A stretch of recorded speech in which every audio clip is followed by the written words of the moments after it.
kun san wata shari'a da na ɗina wacce aka yi ta faɗa ɗin nan, wanda sai da suka shekara 33 sai zo ya ce mata wai ta fita, gafa 'ya'ya ta haɗa dakaru runduna guda, ta ce ba za a fita ba, ya ce sai ta fita, sai ta ce 'yansa wai mai kuke jira ne malam, sai suka ɗauki uban nan,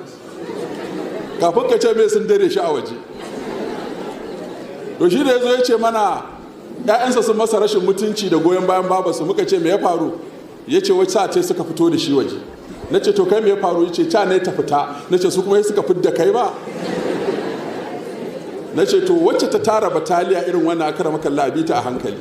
wulakanta mace, dukanta a gaban 'ya'yanta, zaginta a gaban 'ya'yanta, riƙewa suke yi, ko ka koya musu zagin ko kuma su kare mata. Na ce yanzu kai ku zauna shekara 33 da ita, yanzu ka ce ta tafi ina za ta, iyayenta sun mutu,